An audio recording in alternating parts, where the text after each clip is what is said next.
Hey, somebody told me just a few minutes ago that the economy is good. Well, thumbs up. All right. It is. Hey, welcome back to River Talk 2.0. Hey, Deacon. It is good. Very good economy. Very good economy. I'm doing very well. I've gone up from those noodles right into a regular bowl of soup. I love it's it. Great. Well, let's talk mortgages. Yeah, I mean, Jeremy Halpin joins us. Good seeing you, friend. You as well. Yeah, With man, U.S. glad to see Mortgage, first time on River Talk. We Yes, hope sir. to get you back.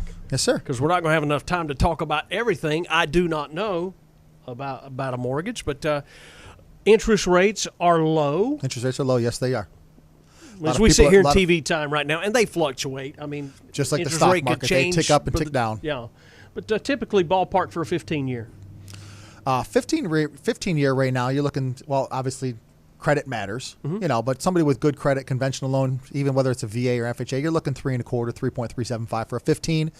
30-year, you're looking around 3.75 right now. And that's today. It might be different tomorrow. Yeah. It could be different this afternoon. Yeah. But as of right now, this moment, I was actually looking up some interest rates this morning for a family member. And she's got very good credit, 20% conventional loan, looking to refinance. And she's actually dropping her interest rate from 5.25. She's going to buy down the rate a little bit. Right now, rates are 3.75, and she's actually going to buy down to 3.25. She's going to drop her rate by 2 points. Wow. From 5.25 to 3.25, and on her $230,000 refi, she's going to save about $275 a month. That's sweet. Now this is an election year. Does that play a little bit in it too? No, not really. It doesn't? What people don't realize is that a lot of what has to do with with interest rates is very heavily set on the bond market. The Right, 10-year okay. bond market typically Right. is what sets the interest rates.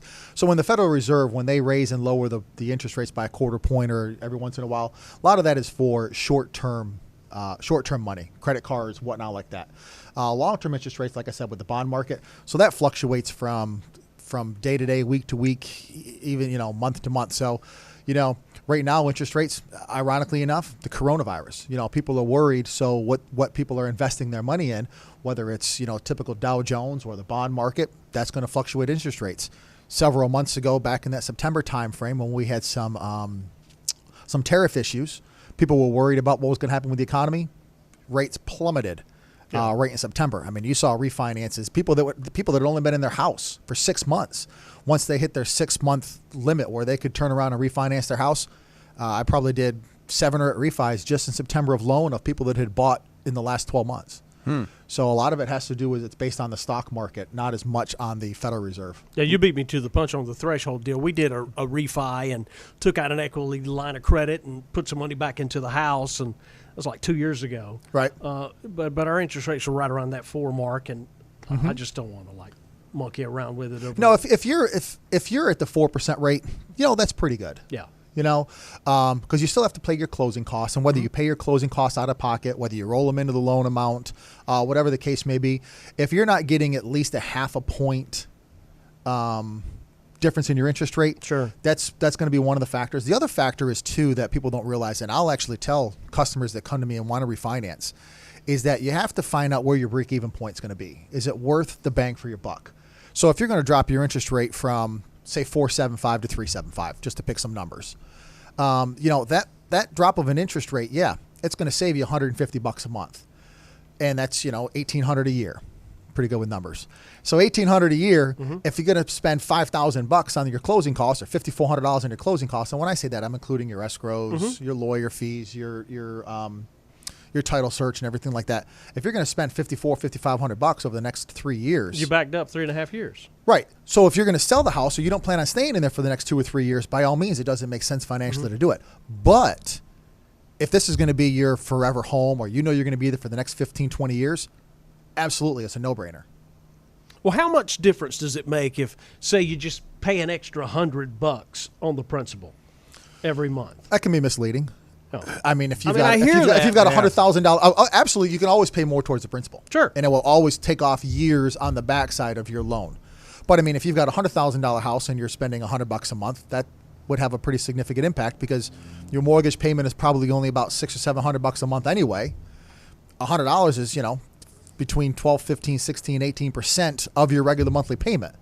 You got a $500,000 house, $100 a month where it's nice. Sure. Isn't going to have as drastic. So, people say an extra $100 a month, but it's all relative. Do you ever have a customer who comes to you and says, "Hey, what's up with that?" Because, well, say your wind and hail went up because of a zone that you're in, Yep. and your taxes go up. Yep. Sometimes I've seen my monthly payment jump as much as $200, $250. And that I really don't have too much of an answer for, other than that is something that's out of our hands. Like when you buy your house, your rate is fixed. Right. Now, if your insurance company goes up, I recommend shopping it. Yeah. And quite honestly, maybe shop your insurance rate every couple of years, because you should. That's you true. know they get complacent, just like everybody else in life. We got them. They're good. They're going to sign up for another year. Well, you raise my prices just like your car insurance. How often do you shop your car insurance? And that I know reminds me, I've got to do mine. Yeah. And I know that they just redid the assessments not too long ago. Sure. And some people were up in arms saying, "Well, heck, you guys just sent me a reassessment bill for $20,000 more than I think the house is worth. If I can get this much for it, heck, where do I sign up to sell my house?" That's the whole thing on the reassessment deal. Yeah, but there's a process you can go in and if you want to say restrict it or rebuke it. Right. Now, what's a normal down on a house? 20% or 10%? What is it?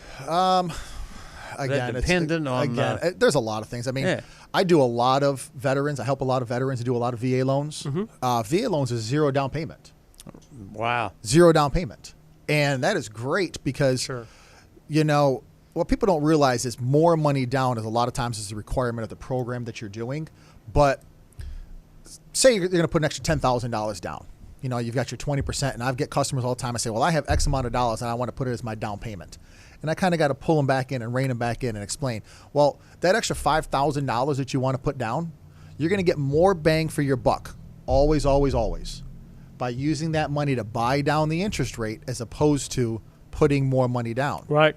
$5,000 in the grand scheme of things is going to save you about $25 a month on your monthly payment. Yep. That's it. Yeah. But $5,000, say you got a $200,000 home. $5,000, if you spent 2% to buy down the rate from, say, 3.75 to 3.25, that $5,000 would probably save you closer to $75-$80 a month. So how do you want to get your value? Are you going to spend $5,000 to lower your principal, or are you going to spend $5,000 to lower your monthly payment? So there's a lot of things, especially when it comes to down payments. FHA loans are only 3.5%. But conventional is going to be a minimum 3%. The days of 20% down, it's no longer even remotely close to a requirement. Right. The only thing that 20% down does, if you go conventional, it keeps you from having to pay PMI insurance. But any good lender, if you've got 10, 15%, whatever the case may be, if it's going to be a long-term home, they're going to have you do what they call upfront mortgage insurance anyway. What, does the PMI ever go away on its own? PMI will go away on a conventional loan on its own if you hit 78%. You can request it at 80%. Okay. On an FHA loan, since they rewrote some of the regulations, on an FHA loan, that PMI insurance is with you for the life of the loan now. It does not go away at 80% like it used to. Yeah, okay. So, and it's based on the principal. So it's going to go down as your principal balance goes down. But an FHA loan, that PMI insurance is for the life of the loan. So can you come out of an FHA loan? Absolutely. If you're doing the refi? You can refinance. So there's an angle that somebody could refinance out of an FHA into a conventional. But what a lot of people do, especially with the veterans like I was talking about, without having the PMI insurance, if you've got any kind of disability, you don't pay that upfront mortgage insurance, and you don't have the upfront funding fee, rather, and you're not paying PMI insurance on a VA loan, it's a no-brainer to do the refinances right now. It's a no-brainer. Right now, VAs, and with veterans being so, they do what they call an IRL. All you really need is your mortgage statement, your bank statement, and your ID, and your refinance. You don't have to re-qualify with tax returns and bank statements and pay stubs like you did when you did the initial loan. The veterans, they take care of their veterans with this, what they call a VA IRL. It's amazing. I mean, it's literally, they're closing. They don't need a new appraisal. Nothing. It's closing. It's good to be a That's veteran. awesome. It is. Yeah. Well, they should get a lot more benefits than that. Jeremy, good stuff today. We got to get you back on the show. Really? I speak fast. Yeah, you do. And he's good with numbers. Very knowledgeable, though. A lot of great information there. Appreciate that. That's awesome. How long you been into business? I started in 2016. Okay. So, but the great thing is once you're there, I mean, you do your continuing education, but it's your federal background and your everything like that you get checked for, so you're good. All right, my friend. Thank you so much. Hey, come on back. We got a little bit more River Talk. Check this out right now.